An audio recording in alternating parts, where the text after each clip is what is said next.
जब आप KFC, McDonald's या अपने शहर के सबसे फेमस हल्दीराम और बीकानेर आउटलेट में बर्गर, फ्राइज, छोले भटूरे खाते हो तो क्या कभी आपके दिमाग में एक सिंपल सा सवाल आता है कि इन बड़े ब्रांड्स के बड़े बड़े फ्रायर्स में यूज होने वाले काला जहरीला तेल शाम में कहां जाता है? और कुछ दिन पहले मैंने इसी यूज कुकिंग ऑयल पे एक शॉर्ट वीडियो डाली थी जिसमें लगभग 6 मिलियन व्यूज होने वाले हैं। कमेंट में तो आग लगी हुई है। लोगों ने गवर्नमेंट सिस्टम और मल्टीनेशनल कंपनी को एक्सपोज करते हुए गालियां तक दी हैं और हजारों लोगों ने यही कमेंट किया कि भाई आपने हमारी आंखें खोल दी, इस रैकेट पर एक detailed expose video long form जरूर बनाओ और प्रूफ के साथ बताओ कि यही बात सच है। तो लीजिए, आज ही ये डिटेल्ड फैक्ट्स और प्रूफ के साथ मैं वीडियो आपके सामने ला रहा हूं ताकि आपकी आंखें भी खुल जाएं और यूज कुकिंग ऑयल का बड़ा सा स्कैम आपके सामने आए। तो आपको क्या लगता है, ये ब्रांड्स उस काले तेल को नाली में फेंक देते हैं या कचरे में डाल देते हैं?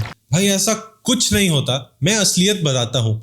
असल में वो काला तेल जहरीला होता है और उसकी एक कॉस्ट भी होती है, बल्कि ये एक मल्टी करोड़ ऑयल माफिया के रास्ते वापस घूमकर आपके ही आगे डिनर टेबल पे सर्व किया जाता है किसी अच्छे रेस्टोरेंट पे, या फिर आपके गली के मोमोज और समोसा की रेडी पर परोसा जाता है। फसाई का एक स्ट्रिक्ट रूल है, जब किसी तेल को बार बार उबाला जाता है तो उसमें टोटल पोलर कंपाउंड्स यानी TPC बनने लगते हैं। फसाई के मुताबिक अगर तेल में TPC लेवल 25% क्रॉस कर जाए तो वो तेल खाने लायक नहीं बचता, वो लिटरली एक जहर और एक स्लो पॉइजन बन जाता है।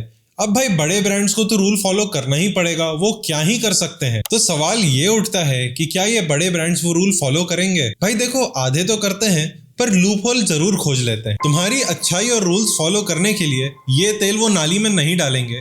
भाई बड़ी कंपनी है, पैसा बनाना जरूर चाहेगी, तो यहाँ एंट्री होती है एक अंडरग्राउंड माफिया की। नया फ्रेश रिफाइंड ऑयल मार्केट में 125 से 150 रुपए पर लीटर पे आता है। यहाँ माफिया इन रेस्टोरेंट्स और होटल्स में उनका जला हुआ कैंसर से भरा काला तेल सिर्फ 20 से 30 रुपए पर लीटर में खरीद लेते हैं। देखो, इस टाइप की सुविधा जहाँ काला तेल रिसाइकल हो सकता है, गवर्नमेंट भी ऑफर करती है इन कंपनीज को, पर भाई थोड़ा सा ये कर देते हैं ताकि पेपर पे ठीक दिखे और मैक्सिमम अमाउंट ऑफ तेल किसी लोकल वेंडर को चला जाता। अब ये माफिया इस काले, गाढ़े और बदबूदार तेल को ऐसे तो बेच नहीं सकते, तो कहीं पे इन लोगों को प्रोसेसिंग करनी पड़ती है। यहाँ शुरू होता है मौत का वो केमिकल एक्सपेरिमेंट जो किसी तेल के अंदर कॉस्टिक सोडा या फिर किसी तेल के अंदर ब्लीचिंग अर्थ नामक केमिकल मिलाकर इन्हें एकदम ही बदल दिया जाता है। ये हेवी केमिकल्स उस तेल के अंदर जाकर उसकी स्मेल और लुक को बदल देते हैं और तेल दिखता है ब्रांड न्यू। प्रोसेसिंग के बाद ये तेल दिखने में बिल्कुल फ्रेश, नए गोल्डन तेल जैसा दिखता है, पर अंदर से इसकी केमिकल प्रोफाइल पूरी चेंज हो चुकी होती है। देखो,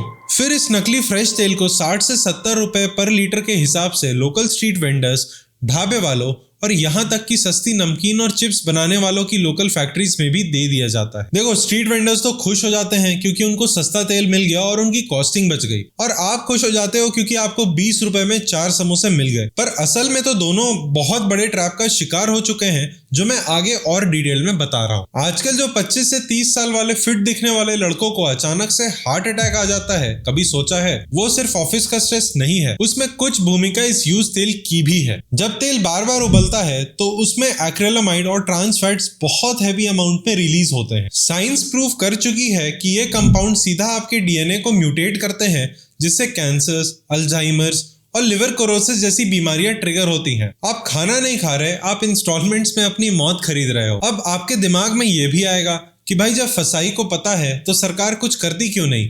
अब डेटा सुनो। गवर्नमेंट ने एक बहुत अच्छी स्कीम निकाली थी, RUCO यानी रीपर्पस यूज्ड कुकिंग ऑयल, वही जिसके बारे में मैं वीडियो में शुरू में बता रहा था। इसका प्लान था कि होटल्स का जला हुआ तेल बायोडीजल कंपनीज को दे सकें ताकि गाड़ियों में यूज हो जाए। पर ग्राउंड रियलिटी ये है कि बायोडीजल कंपनीज इस तेल का सिर्फ 30 से 40 रुपए पर लीटर ही देती है, जबकि ये इलीगल माफिया कैश में इस डील को करते हैं और क्वांटिटीज उठाने में ज्यादा एग्रेसिव होते हैं। पेपर पर रूल्स हैं पर स्ट्रीट पर इम्प्लीमेंटेशन जीरो है। जब तक हम लोग अवेयर नहीं होंगे तब तक ये माफिया ऐसे ही मोटा पैसा छापते रहेंगे, हम लोग हॉस्पिटल्स के बिल भरते रहेंगे। अगली बार जब बाहर खाओ तो उस ठेले वाले की कढ़ाई चेक करना, अगर तेल में से लगातार गाढ़ा धुआं निकल रहा है मतलब ऑयल का स्मोकिंग पॉइंट क्रॉस हो चुका है। अगर ये तेल बिल्कुल गाढ़े इंजन ऑयल जैसा दिख रहा है तो समझ जाओ उसमें TPC 25% नहीं 50% भी क्रॉस कर चुकी है। चुपचाप वहां से निकल जाओ और अपनी हेल्थ को बचाओ। दोस्तों, इस वीडियो को देखकर स्वाइपिंग शुरू मत कर देना।